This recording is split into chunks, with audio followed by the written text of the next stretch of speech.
오늘 우리가 읽을 하나님의 말씀은 에스라 9장 3절에서 7절입니다. 우리 조상들의 때로부터 오늘까지 우리의 죄가 심하매 우리의 죄악으로 말미암아 우리와 우리 왕들과 우리 제사장들을 여러 나라 왕들의 손에 넘기사 칼에 죽으며 사로잡히며 노략을 당하며 얼굴을 부끄럽게 하심이 오늘날과 같으니이다. 아멘.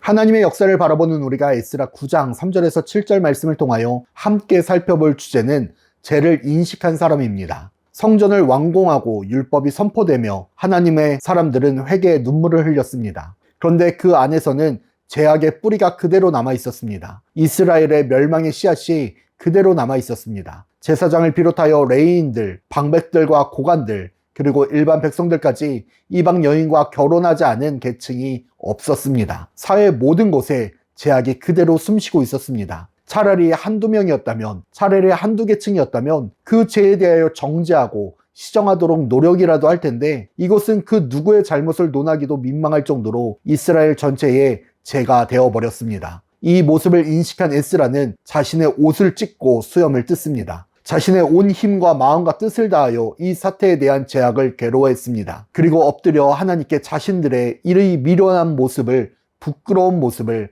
창피한 모습을 고합니다. 이 나쁘끄러운 모습에 대하여 하나님께 고발합니다. 사회의 만연한 모습, 사회에서 당연히 여기는 모습, 죄를 죄로 인식하지 못하는 그 모습 가운데 이것이 죄라는 것을 고백한다는 것은 간단한 문제가 아닙니다. 사회 시스템 자체를 바꿔야 하며 사회의 모습을 변화시켜야 하는 일이기 때문입니다. 그 안에는 권력자와 사회 지도자들이 섞여 있다면 더욱 어려워집니다. 그것들의 방해와 공작이 존재하기 때문입니다. 이처럼 죄를 발견하고도 죄를 인식하고도 이것이 죄라고 고쳐야 한다고 바뀌어야 한다고 버려야 한다고 이야기하는 것은 그것을 고발하고 수면 위로 올라오게 하는 것은 쉬운 일이 아닙니다. 그렇게 대부분의 사람들은 긁어 부스럼을 만들기보다는 자신의 눈을 감아버립니다. 하지만 에스라는 달랐습니다. 그 죄를 발견하자 자신의 옷을 찢고 머리와 수염을 뜯으며 이것이 얼마나 큰 죄임을, 이것이 얼마나 위험한 일인지를, 이것이 당장이라도 바꿔야 하는 일임을 알립니다. 그리고 하나님께 가장 먼저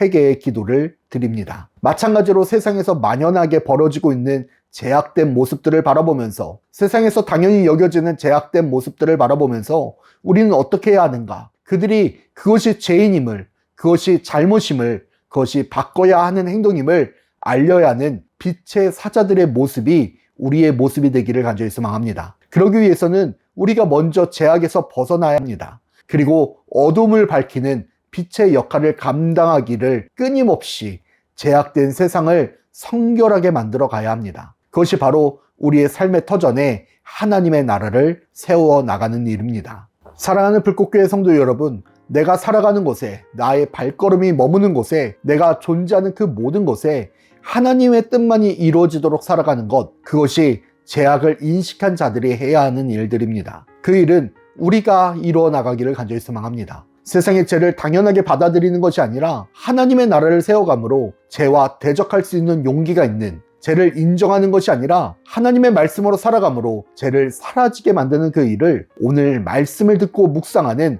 우리의 삶에서 시작되기를 간절히 축복합니다.